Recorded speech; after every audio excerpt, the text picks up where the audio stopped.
Únete al Neuron Security Summit, el punto de encuentro donde convergen la seguridad física y digital para los tomadores de decisiones en México. Protege tu futuro hoy. Hola, hola, bienvenidos a un capítulo de Neuron Business Media. El día de hoy tengo el gusto de estar con Hugo Resendiz, que es Regional Logistics Managers de Hitachi Energy. ¿Cómo estás, Hugo? Cuéntanos. Hola Diana, muchas gracias por la invitación. Muy bien, gracias. Súper. Mira, me gustaría empezar preguntándote por los premios recientes que acabas de ganar justamente este año, ¿no? Hablando sobre el premio de la transformación digital en Orbia, cuéntame que cuáles métricas de desempeño cambiaron más exponencialmente después de esta transformación que se hizo. Claro que sí. Te voy a tratar de responder de dos maneras. Sí. Primero, el Premio Nacional de Logística es un premio que da la organización Soy Logístico junto con Secretaría de Economía y Secretaría de Comunicaciones y Transportes. Tiene varias categorías. Yo gané este año el Premio Nacional de Logística en la categoría de ejecutivo, de ejecutivo del año, digamos, ¿no? Y bueno, este reconocimiento cuando se da a una persona, en este caso a esta categoría, reconoce la trayectoria de una persona. Cuando yo participé o envié mi postulación para participar en este premio, ingresé dos proyectos de transformación justamente, uno en Orbia, de transformar los procesos que había manuales a procesos digitales, en la división minera de Orbia, para ser específico, porque Orbia es bastante grande. Eh, y el segundo en Hitachi Energy, donde ahora me encuentro al implementar una torre de control. Esa es la primera parte de la respuesta. La segunda, ¿qué métricas cambiaron? Bueno, es que la operación que yo recibí en Mexicana Fluor ni siquiera había métricas de desempeño. Era una operación minera donde se hacían todos los procesos basados en el conocimiento de la gente, pero ningún profesional de logística, la mayoría de la gente de perfil minero o ingenieros o geólogos, donde por muchos años habían operado con inventarios altos y eso les permitía absorber las diferencias de falta de producto, o incremento en la demanda, como que los picos normales de la cadena de suministro lo habían cubierto con inventarios.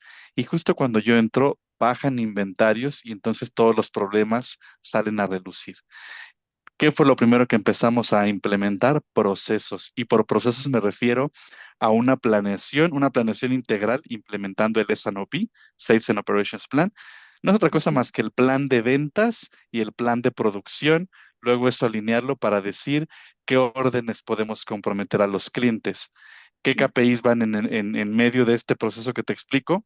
El fill order rate o cumplimiento de órdenes y lo medíamos en dos perspectivas, contra la fecha que deseaba el cliente, esa es una, y luego contra la fecha que nosotros comprometíamos era la segunda. Y lo siguiente, esa es la más importante.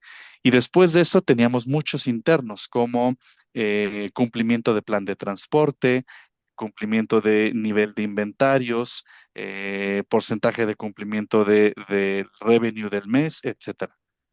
Y bueno, eso fue lo que se empezó a medir.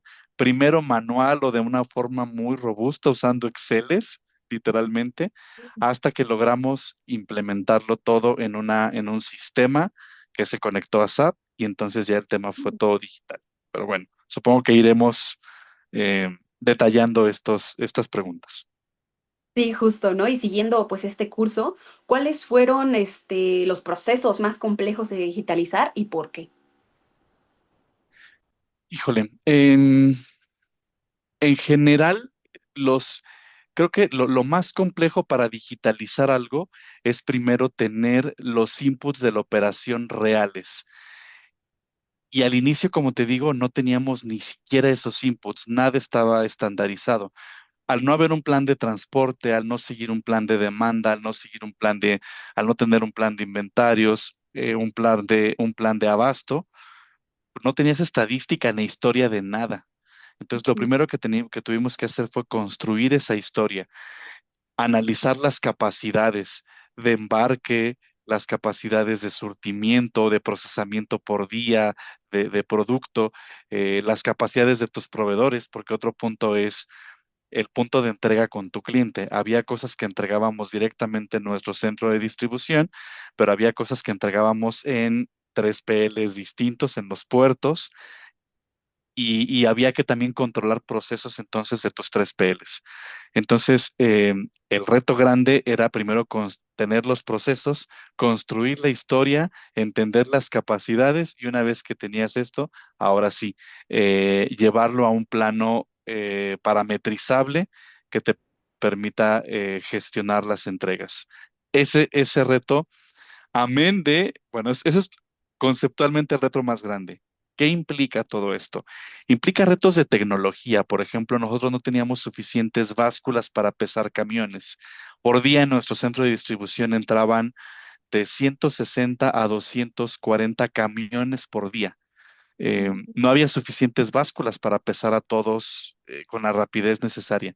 Tuvimos que agregar básculas camioneras, que eso es un CAPEX de unos $200,000 por báscula en cada sitio. Entonces había que preparar eso. Una vez que preparas eso, tener a la gente, al tener más equipos, tienes que tener más gente. Entonces reclutar, bueno, tener las aprobaciones y el headcount necesario para reclutar, preparar, capacitar. Y una vez que vas haciendo todo eso, la resistencia al cambio, con todas las partes involucradas. Había que convencer a los equipos de IT de conectar todo eso en el mejor software posible. Para elegir el mejor software posible que fuera eh, compatible con SAP, que era nuestro ERP, pues había que seleccionar qué ERP o qué aplicación podía darnos lo que queríamos.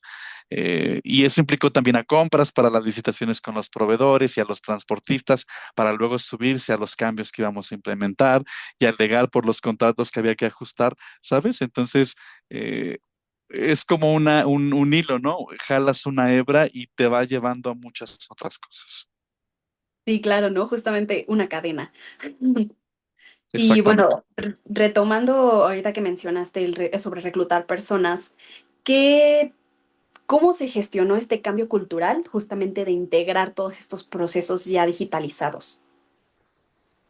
Ok, creo que es sumamente importante tener un equipo sólido y fuerte que te ayude, que comparta una visión.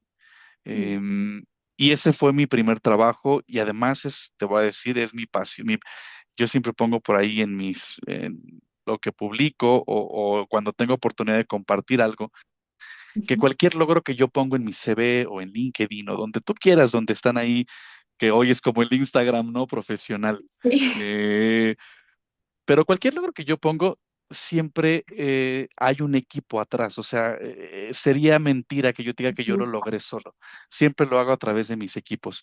Entonces, al estar convencido de que el equipo es lo más importante, mi primer foco siempre es desarrollar el talento y los recursos necesarios, que eso a veces implica tomar decisiones difíciles.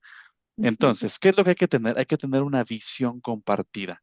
Y para tener una visión compartida, es como todo en la vida. Uno tiene que encontrar con el otro qué cosas tenemos en común y conectar.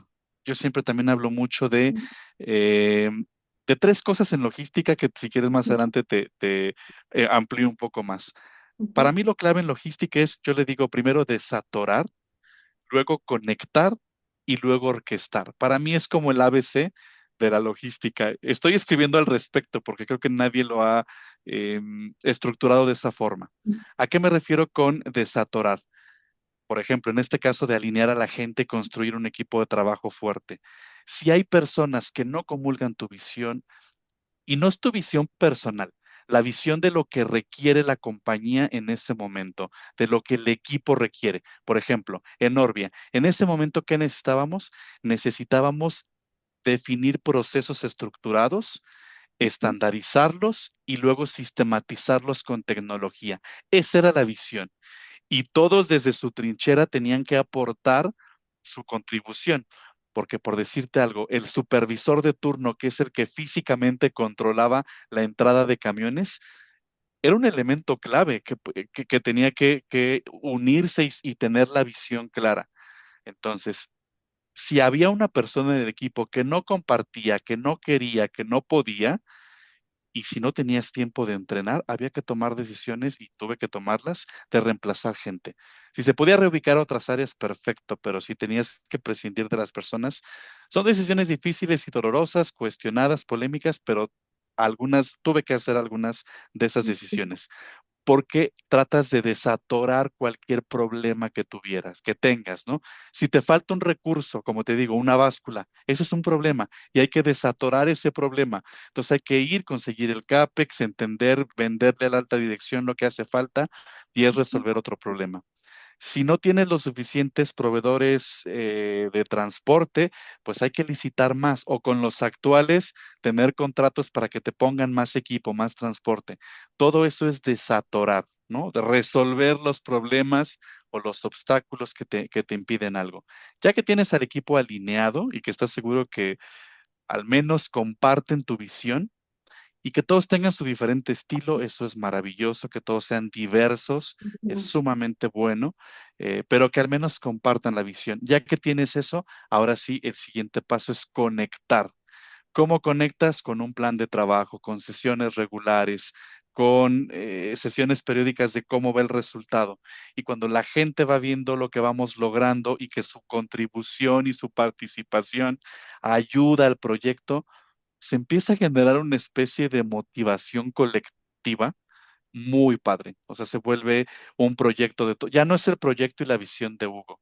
Por ejemplo, yo te puedo decir que en Orbia todos nos construimos como objetivo ser el mejor centro de distribución de florita del mundo. Y era Mm. una visión muy padre, como, Sí, sí. como que suena como hasta un poco prepotente, pero no era tan complicada, porque en el mundo no hay tantos centros de distribución de florita. No debe Mm. haber más de 10 a lo mejor en el mundo. Entonces no estaba tan complicado y nosotros teníamos la mina más grande del mundo. Entonces no estaba tan complicada, era viable, pues era posible, pero era retador y era emocionante y era padre. Entonces, de esa forma construyes un equipo y creo que, digo, no quiero seguir como que robarme todo el tiempo aquí, pero bueno, iré conectando el resto de las respuestas. Sí, no, justo, o sea, igual ahí mencionaste dos de los puntos, ¿no? Si quieres, sigue, tú sígueme contando sin problema. Perfecto, bueno, te decía, una vez que ya conectas a la gente, que tienes a la gente que se subió al barco contigo, que comparten un objetivo, eh, el trabajo empieza a ser más sencillo, porque ya no, otra vez, ya no es tu visión, ya no es tu objetivo. Los KPIs son KPIs compartidos. Oye, tenemos que cargar por lo menos, me acuerdo que hicimos un estudio de tiempos y movimientos, le llamábamos Peak Six, que era cada 15 minutos sabíamos que teníamos que meter y sacar 6 camiones. O sea, nuestro lead time de que un camión entraba al centro de distribución a ser cargado a que salía eran 15 minutos. Entonces, metíamos bloques de 6 camiones para que estuvieran saliendo cada 15 minutos 6 camiones. Esto que es un KPI operativo, súper transaccional, conectaba perfectamente con estructurar procesos, cumplir los planes de producción, la demanda, mantener un inventario controlado, tener seguridad dentro del sitio y conectaba con tener procesos que signifiquen ser el mejor centro de distribución del mundo. Ujú. El último elemento de los tres que te decía es orquestar. ¿Qué significa orquestar? Viene de coordinar, ¿no? Lo que hace un director de orquesta, pero coordinar ya no solamente tus recursos internos, porque eso sería todavía un poco conectar todas las partes. Orquestar ya hablas cuando involucras a otros elementos, cuando involucras, por ejemplo, a los transportistas. Nosotros teníamos 150 transportistas de lo que llamábamos distribución secundaria, es decir, lo que sale del centro de distribución hacia los destinos finales, pero teníamos otros 23 transportistas de distribución primaria, que son los que traían la materia prima de la mina al centro de distribución. Eran dos distribuciones, la primaria y la secundaria. Entonces ya estás orquestando a los 23 más los 150 solo de transporte. Y luego también tienes que orquestar tu plan, tu S&OP, tu plan de producción y de venta que te marca las prioridades de qué embarcas primero, qué después, qué pedido tienes que completar primero, qué compromisos has adquirido con tus clientes. Y luego orquestas requerimientos legales. Por ejemplo, hacia el final de mi proyecto, cuando ya teníamos todo digitalizado en una aplicación que se convirtió en un TMS, literalmente un Transport Management System conectado a SAP, Ya teníamos todo digital, ya cada camión que llegaba a nuestro sitio llegaba con un código QR porque previo le habíamos preasignado una cita. Entonces, con ese código QR se reportaba en vigilancia, le hacían su inspección, toda la inspección de la unidad quedaba registrada en el sistema, le dábamos acceso, quedaban registrados todos los KPIs de tiempos y movimientos. Ujú, Pero a lo que quiero llegar, porque sigo hablando de orquestación, es en ese momento, hacia 2021, salió una disposición de la carta aporte, que hoy ya es muy común, un requerimiento legal que obliga al transportista a generar un documento fiscal por camión. Para nosotros fue, dicen los gringos, piece of cake, ¿no? O sea, fue un tema muy sencillo. Cuando a muchas compañías les dolió tener que implementar cosas, para nosotros fue súper sencillo. Únicamente le pedimos a los transportistas, tienes que compartirme tus sellos digitales o, bueno, ahí trabajamos con un desarrollador o ponte de acuerdo con mi desarrollador para que los compartas con él, firmando los acuerdos de confidencialidad debidos. Y ujú, entonces ellos nos compartieron los sellos digitales de manera tal que cuando terminábamos de pesar un camión y le dábamos clic para generar documentos de salida de inventario, de lo que estaban cargando, al mismo tiempo se timbraba la carta aporte. Entonces, en automático, con un clic en menos de 5 segundos, generaban documentos de salida, la carta aporte del transportista, todo automático, todo automático. Eso fue vaya, y a la fecha, pues desde luego la solución sigue ahí. Eso es una forma de orquestar, ¿me explico? Orquestas ujú. todo tu operación con la operación de los transportistas, de los clientes, los requerimientos legales, entre tantas otras cosas. Bueno, el sistema, por ejemplo, el TMS, nosotros teníamos empadronados en nuestro sistema los tractocamiones, los remolques y los choferes de todos nuestros transportistas. Obviamente, para tener eso, por ser información sensible, había contratos legales firmados con los avisos de privacidad y cumpliendo con toda la ley porque no lo puedes obviar. Pero eso significaba que al tener empadronado todo eso, nosotros ya teníamos en el sistema el pago del IMSS de los choferes, las licencias de conducir, toda la parte legal, de manera tal que cuando un transportista se metía a nuestro sistema, implementamos algo que se llamaba subasta inversa. Entonces, Mm, por ejemplo, si para mañana íbamos a tener producto para cargar 50 camiones, todos los transportistas nos proponían para mañana, yo te ofrezco 5 camiones, yo te ofrezco 3. Nosotros ya publicábamos a qué tarifa íbamos a ofertar esos viajes. Por eso era una subasta inversa. Yo te digo a qué precio oferto los viajes y el transportista a ese precio nos ofrece para mañana cuántos camiones puede colocar. Entonces, era mm, relativamente sencillo. Si recibíamos oferta, por ejemplo, de 80 camiones y solo teníamos producto para 50, en el sistema se priorizaba el ranking que tenía cada transportista basado en su cumplimiento. Entonces, le asignábamos a los 50 mejores viajes y le llegaba un código QR por camión. Si a lo mejor teníamos necesidad de producto para 50 y solo llegaban 40 camiones, pues bueno, asignábamos todos, ¿no? Pero, y si de esa asignación un transportista se llevaba 10 camiones y solo 10 camiones y solo colocaba 8 porque 2 le habían fallado, quedaba en su registro que solo cumplió el 80% de su plan.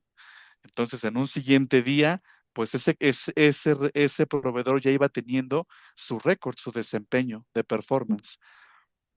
Entonces, el sistema te permitía medir todo. Y sigo hablando de orquestar, ¿no? Orquestas, performance del carrier, con una licitación, con el volumen que das. Había segregación de funciones para que, a ver, en la logística y no es sorpresa, de pronto puede haber malas prácticas y el que asigna camiones puede tener, pues asignarlo con intereses particulares, hacerlo con tecnología, con sistema, con reglas donde todo es trazable y por diferentes personas además. Es decir, era una persona diferente la que asignaba la carga, que la que le daba acceso, que la que revisaba, que la que auditaba, que la que aprobaba tarifas, todo segregación de funciones. Eso te da además total transparencia de tu operación. Entonces son las tres cosas que yo creo que hay que hacer en logística: desatorar, conectar y orquestar.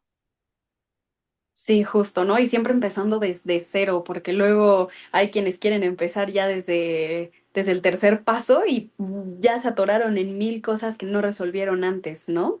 Y siguiendo esto con las tomas de decisiones, este, ¿cuáles son las habilidades que pesan más hoy en día para que esta toma de decisiones sean más escalables?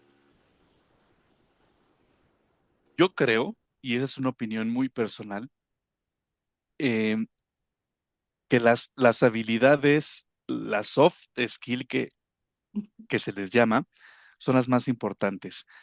Y tienen que ver, disculpa, tienen que ver con la proactividad. Hay un libro de Fernanda Guarro, es la CEO de 3M México. Ella también es, aunque es la CEO de 3M México, también es logística. También ganó el Premio Nacional de Logística hace algunos años. Y el libro se llama El arte de hacer que suceda. Yo creo que las habilidades que requiere tener la gente de logística son todas aquellas donde se demuestre, donde se haga que las cosas sucedan. Y tiene que ver con la proactividad, con la curiosidad, con la atención al detalle de hacer que sucedan las cosas. Otra cosa que yo siempre digo es que la operación logística es muy chismosa. Es decir, yo pongo un ejemplo, la gente de producción a veces puede tener un producto defectuoso, por decirte algo, porque no siempre tienes una producción perfecta, libre de defectos. Entonces puede salir un producto de defecto que a lo mejor no es tan crítico o no es tan grave y puede llegar hasta el cliente y como no es tan grave, a lo mejor ni el cliente lo detecta y sucede y nadie se dio cuenta y ya, ¿no? Pasa. Y pues ya se vivió con ese defecto. En logística no hay manera. No hay manera que te equivoques y que el siguiente proceso no te detecte. Em, a eso regreso a que la gente que trabaja en logística tiene que tener atención al detalle. Por ejemplo, si haces una factura incorrecta con con un consigní o con un bill to incorrecto, lo va a Ujú. detectar o tu transporte o tu agente de aduana cuando se importe o se exporte o tu cliente final. Tienes muchos filtros y muchos procesos complejos que van validando cada una de las cosas que tú haces. Si tú embarcaste 1,000 toneladas y por error era otro peso, en los procesos siguientes alguien va a pesar, alguien va a contrastar la información y se va a detectar. Y entonces hay que corregir muchas cosas. Entonces hay que regresar siempre a lo básico. ¿Qué cosas son básicas? Verificar información correcta en la documentación, en las cantidades, en la información de detalle del producto y eso requiere que la gente que opera logística tenga atención al detalle, proactividad, eh, interés porque las cosas suceden. Si nada más nos volvemos un pasacorreos de estar mandando instrucciones sin revisar, nos van a botar los errores. Entonces, definitivamente soft skills, y eso no lo supera incluso la inteligencia artificial. Por supuesto, hoy los sistemas y la inteligencia artificial te puede ayudar a generar documentos correctos, a hacer screenings de validación y a operar torres de control donde solo estás atento a los errores, a las discrepancias, ya no al universo de los 1,000 embarques que tengas. Eso ya te ayuda bastante, ¿no? Pero luego entonces, si los sistemas te arrojan 5 errores, alguien tiene que entrar, revisarlos y corregirlos. Y si tienes este espíritu proactivo, no vas a corregir solo ese detalle. Vas a tratar de entender qué lo generó para ir a corregir la fuente y que no se repite en el futuro. Pero eso todo solo te lo da quien quiere corregir realmente, quien se interesa por la operación, quien es proactivo, quien quiere crecer, ¿sabes? Entonces, todo lo que sea soft skills para mí es lo más importante y no hay inteligencia artificial que lo sustituya. Sí, claro, ¿no? Que te guste, ¿no? Este interés que mencionas es más que nada sumamente importante. Y siguiendo justamente la mención de la inteligencia artificial, ¿cuáles consideras que son las decisiones que hoy en día ya no se toman por intuición, sino se toman en base a una base de datos y cuáles siguen requiriendo este criterio humano? Ok, ¿qué cosas? ya no deberíamos estar siguiendo por intuición, pues todo lo que tenga que ver con pronósticos, con revisión de históricos, pero vamos a llamar todo lo que tenga que ver con proyección de la demanda eh, y los planes de producción. Es decir, eso no habría por qué seguir intuición. Vaya, eh, hay factores que metes en tu análisis de demanda que pudieran requerir intuición. Por ejemplo, pero calcular la demanda tienes que tener base histórica que te diga cuánto se ha movido, cuáles son los promedios móviles o según el nivel de sofisticación estadística que maneje tu tipo de operación, los márgenes de error que has tenido en el pasado. Para tratar de reducirlo. Todo eso te lo tiene que dar. Eso ya no lo tienes que estar calculando manual, ni por intuición, ni a feeling. Hay algunos elementos que para afinar la demanda o para ajustarla pueden requerir todavía cierto feeling. Por ejemplo, ¿cuánto creemos que va a crecer la economía el próximo año? ¿Cuánto va a ganar este producto de nueva incorporación en el mercado?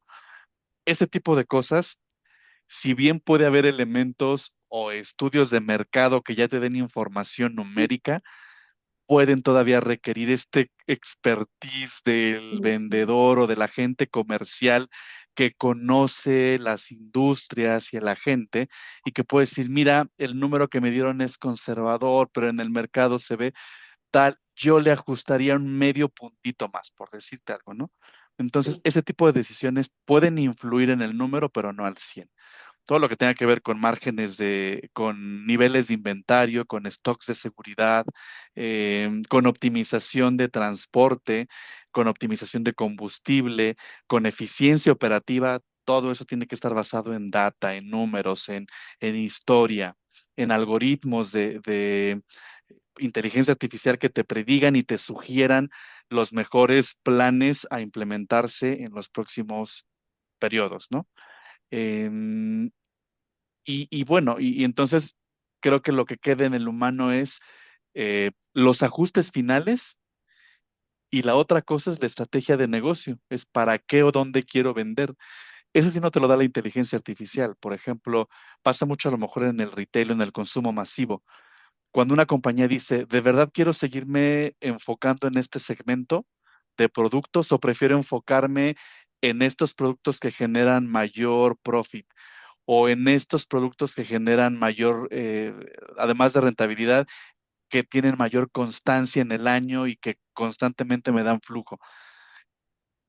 Decide dónde quieres vender y dónde no quieres vender. Híjole, eso no te lo da. Bueno, la inteligencia artificial igual te puede sugerir, a ver, si quieres rentabilidad, vete con tal escenario. Si quieres flujo, vete con tal escenario.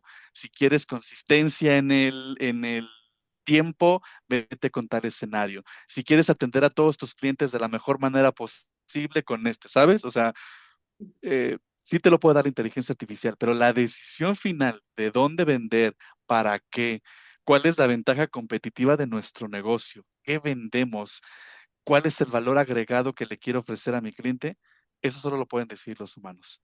Y ahí donde está el arte de estar o permanecer o volverte obsoleto. Sí, justo, ¿no? Nadie va a conocer lo humano que nosotros mismos, ¿no? Que estamos ahí conviviendo, viviéndolo, y que pues, un IA no tiene eso, ¿no? No tiene esta empatía, este conocimiento. Y bueno, retomando sobre que nos platiques un poquito sobre la torre de control, ahí cuéntame, ¿cuáles fueron estos procesos que se resolvieron? Ok, una torre, ¿qué es en este caso, cómo implementamos la torre de control en Hitachi Energy? El concepto de la torre de control que aquí le llamamos CSS, o es un centro de servicios compartidos, y déjame explicarlo muy breve, es muy común en las áreas de finanzas. Otras compañías como Honeywell, como varias de tecnología, por Ujú, decirte algo, si tienen en el continente americano 50 fábricas o 50 sitios entre fábricas, oficinas, almacenes, etc., em, todos estos lugares tienen cuentas por pagar. En una estructura tradicional o anterior, tenías una persona por sitio para gestionar las cuentas por pagar a proveedores. Entonces, para buscar eficiencia, en lugar de tener a 50 personas, quitas la función de los sitios y en una unidad central, en lugar de colocar 50 personas, quizá colocas 20 o 30, depende del número, donde primero las especializas y automatizas la actividad para que sea sumamente eficiente. Es decir, que las personas que van a operar cuentas por pagar únicamente hagan cuentas por pagar, pero lo hagan con el proceso más óptimo y con el mejor sistema tecnológico posible. Con esto, en lugar de requerir 50 personas, vas a requerir 20 o 30 y otra vez con alta eficiencia, con alta eficiencia. Ese es el concepto de un CSS. Entonces, Hitachi Energy implementó el mismo concepto, pero para logística. Entonces, en mi caso, desde San Luis Potosí, tenemos una torre de control para coordinar la logística, los embarques de todos nuestros sitios de Norteamérica, que además son bastantes. Bueno, son aproximadamente 25 sitios entre fábricas, almacenes, talleres o unidades de servicio, etcétera. Entonces, Sí. mi equipo y un servidor coordinamos los embarques para todos estos sitios. ¿Cómo lo hacemos? Primero, bueno, Hitachi es una compañía global que tiene pues distintas áreas. Entonces hay un área de sourcing que se encarga de negociar las mejores tarifas en aquellas rutas que son repetitivas para que cuando haya un embarque de una de esas rutas, nosotros únicamente asignamos el carrier, transporte o forwarder que ganó la licitación y nos encargamos de ejecutar, de activar el servicio. Luego, y dejamos que los embarques corran de cierta forma, voy a llamarle por sí solos, y únicamente vamos administrando aquello que se va atorando. Regreso al punto de logística, ¿no? Siempre tu Ujú. trabajo es desatorar, conectar y orquestar. Sí. Entonces, naturalmente hay embarques que se van a atorar porque el documento de origen estaba mal, porque no estuvo a tiempo, porque fue un flete en falso y ya te habló el transporte de, oye, pues no estaba listo, me tuve que ir. Ahí alguien tiene que entrar a desatorar ese problema y encontrar una solución. Muchos embarques van a correr solitos casi sin que le hagas nada. Eso es una torre de control. Tienes a una persona que se vuelve monitor de embarques, está supervisando que todo fluya naturalmente y va supervisando las incidencias. ¿Qué se requiere para esto? Que fue tu pregunta inicial. Bueno, se Ujú. requiere tener primero contratos de estas rutas, niveles de servicio acordados para terrestre, aéreo, marítimo. Desde luego hay productos o materiales que urgen de hoy para hoy, que están a punto de parar planta. Eso sigue una ruta diferente, eso es un hotshot o un critical, un embarque crítico que tienes que manejar con un servicio sumamente dedicado, muchas veces aéreo, en una opción de time critical.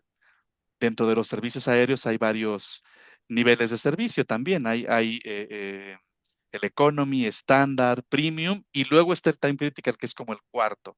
Entonces, hacemos lo mismo nosotros internamente con las fábricas. Planteamos los niveles de servicio. Si tu embarque es de regular, digamos, planeado regular, estándar, prioritario o sumamente urgente. Y basado en eso le damos el tratamiento adecuado. Entonces, tener los niveles de servicio, tener KPIs, tenemos dos KPIs claro, que es on-time pick-up, on-time delivery, medir estos KPIs, presentarlos a nuestros stakeholders o usuarios internos y continuamente estar mejorando nuestros procesos. En toda esta journey, en toda esta travesía que es una aventura, hay cosas que tenemos que hacer, como reuniones con los forwarders principales, evaluarlos a ellos para ver quiénes son los que dan mejor servicio, los que tienen fallas y por qué, y estarlos retando o penalizando con volumen, porque así es como funciona esto. Y luego el sistema tecnológico. En Estados Unidos, por ejemplo, usamos Uber Freight como sistema para una parte de los embarques, no para todos. Hay Sí. otros embarques que manejamos, le voy a llamar de manera manual todavía, y otra parte la estamos implementando con un TM de SAP, que es TM de SAP. Entonces tenemos como tres sistemas, Uber Freight, TM o manuales de momento. Ujú. Y bueno, tienes que tener tus procesos para cualquiera de estos modos. Es la forma en la que podemos operar o volvernos una torre de control. Ok, y dentro de estos procesos, ¿cómo integran ustedes la parte sustentable y en sus decisiones logísticas? Perfecto, es una muy buena pregunta. La sustentabilidad, y de hecho en Hitachi Energy es parte del core de la compañía. Ujú. Lo que produce Hitachi Energy son redes eléctricas de alta tensión y, y Hitachi está comprometido, estamos comprometidos con la infraestructura eléctrica que son nuestros productos, que se están produciendo y comercializando, buscan soportar la transición energética de generar electricidad, pues de fuentes de petróleo o de fuentes fósiles a energías renovables. Entonces, ¿cómo lo estamos haciendo? Con el uso de tecnología como los TMS, como Uber Freight o TM de SAP, eh, eso ya nos está ayudando primero a medir las emisiones que cada embarque que nosotros movemos genera. Lo primero es medir para saber dónde estamos. Y lo segundo, estamos buscando reducir el impacto de la huella de carbono en nuestra transportación. El primer paso que estamos haciendo es consolidar embarques. Y por consolidar, pues significa tenemos, pues, en lugar de embarcar varios, llamamos LCLs, ¿no? O LTLs, es decir, embarques, pallets sueltos, carga suelta, ya sea Ujú. aérea o marítima. En lugar de enviarlos individuales, tratamos de consolidar todo lo que está listo en una semana con ciertos vendors y eso ya nos permite optimizar transporte, que al optimizar transporte vas a contaminar menos. Esa es la actividad puntual que ya estamos haciendo y estamos midiendo. Cosas que todavía estamos en proceso. Elegir los proveedores o priorizar aquellos proveedores que nos dan soluciones de transportación más sustentables. Desde luego ya hay carriers que están buscando utilizar biocombustibles o tener equipos en la transportación que son más eficientes y menos contaminantes y entonces a esos les tenemos que dar prioridad, pero eso todavía está en proceso. Ok, y justamente ya un poquito más para ir cerrando, me gustaría preguntarte sobre estos dos proyectos. Em, Después de ambos proyectos, ¿tú cómo identificarías si una empresa necesita actualizarse? Creo que esto es un poco, se mediría en función de qué tantos problemas, dos temas, bueno, a ver cómo lo quieras ver. Uno, en función de qué tantos problemas tiene, ¿sabes? En función de qué Ujú. tantos problemas tiene para cumplir sus objetivos. ¿Está vendiendo lo que quiere, con la eficiencia que quiere, con la rentabilidad que quiere, con el nivel de servicio que sus clientes quieren? Sí, no. Y basado en eso y sus causas, ya tendrías un cierto diagnóstico para saber qué intervenciones habría que hacer o qué cosas habría que cambiar, ¿no? Esa es una primera. Y la segunda, vamos a suponer que piensas que estás relativamente bien. Lo segundo es qué tanto valor agregado le quieres dar al cliente, qué tanto el cliente está eh, no solo satisfecho, sino lo estás, hay quien dice creando necesidades, ¿no? O sea, le estás cubriendo sus necesidades que a lo mejor ni el mismo cliente sabía que tenía, ¿no? Entonces, si todavía hay gaps en esa parte, tienes otros elementos o otros inputs para definir qué tipo de necesita ayudas o requieres, ¿no? Y para eso tienes que tener gente, y eso vuelvo al punto, ¿no? Tienes que tener un equipo de trabajo enfocado a operar el día a día y ciertas posiciones, creo que los directores de supply chain, los gerentes de supply chain y de logística, tendríamos hace años que debimos haber dominado la operación y justo hoy estar resolviendo la pregunta que tú me haces. ¿Dónde estoy? ¿Qué intervenciones tengo que hacer? ¿Qué cambios tengo que gestionar? Si tú como gerente de cadena de suministro o como director no estás ahí y todavía estás en el bomberazo, estamos muy mal, muy mal. Sí, claro, ¿no? Hacer ¿cómo se llama? Autoinvestigación, ¿no? Sí, Ahora sí que más que personal a la empresa. O sea, no todo puede ir girando perfecto y si no detectas este punto rojo, es una sí, bandera correcto, completamente. correcto. Y bueno, algún tema que nos haya faltado mencionar, algo que te gustaría, algún consejo que te gustaría darle a nuestros espectadores. A mí me gustaría decir, bueno, ya dije algunos, ¿no? Y solo quizá haciendo como un recap. Em, la logística es muy chismosa, ¿no? O sea, es una de es una de las operaciones que si no está bien, te va a delatar. Te va a delatar el que no entregues a tiempo, te va a delatar el costo de transporte, te va a delatar la pérdida de rentabilidad, la pérdida, las mermas elevadas, la pérdida de producto. Si no tienes controles robustos, a ver, hay mercancías súper robables en todos lados y no es algo que sea como ocultable, ¿no? Entonces, todas esas cosas se van a resolver siguiendo tres puntos, ¿no? Desatorar, conectar y orquestar. Y eso implica como gente de logística y de supply chain que que estemos comprometidos en una visión clara y en un objetivo de orquestación de toda la cadena. Si no tenemos eso, será complicado. Vamos a estar en el día a día.